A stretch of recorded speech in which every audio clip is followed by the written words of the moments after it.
Hi, I'm Court. I'm a pyrography artist, also known as Hippie North, and I'm going to show you in under 3 minutes how to achieve solid black shading.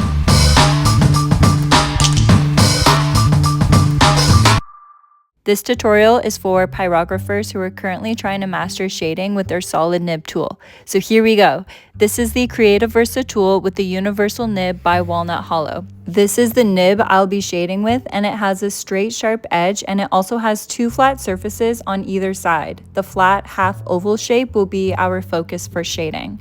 Turn your tool onto maximum heat and grab a piece of sanded wood. I'm using poplar wood here, and FYI, the smoother your wood, the easier it is to shade. Now use the half oval shape as a stamp. You need to angle your tool to the left or right. I'm right-handed, so I angle it to the right so that the entire half oval shape presses down flat onto the wood. This means even pressure across that nib from point to point. And rest the edge of your hand onto the wood or table to stabilize your tool. Once you master this stamp shape a few times, press down again as you slowly drag the nib right if you're right-handed or left if you're left-handed. And I'm not speeding anything up here. This is real-time burning. This is as slow as you need to go to get that solid black color. When you angle your tool left or right, make sure that the straight edge of the nib lines up perpendicular to you directly in front of you, and that you're holding the tool on a 45-degree angle in front of you. Keep that straight edge of the nib perpendicular to you as you drag the nib to the side. You can use this shading technique to fill in large or small areas of shading in your pyrography projects.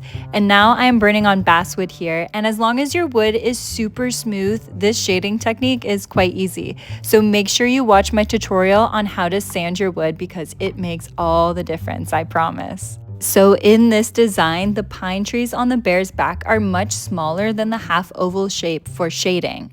So for intricate areas like this, you can use the same nib, but before you do, I recommend when your nib is cooled down to take fine grit sandpaper and gently sand that super sharp top point to round it out slightly. This now dull point can glide around the wood smoothly without getting caught or stuck in the wood. So to achieve this technique, you'll need to do everything the same as if you were going to shade with the half oval shape, but tilt the tool slightly forward so that more pressure goes into the top point that we just sanded, while the back point lifts off of the wood. Now only a small portion of the half oval shape is actually making contact with the wood, and therefore you can burn with just that tiny bit of nib that is touching the wood.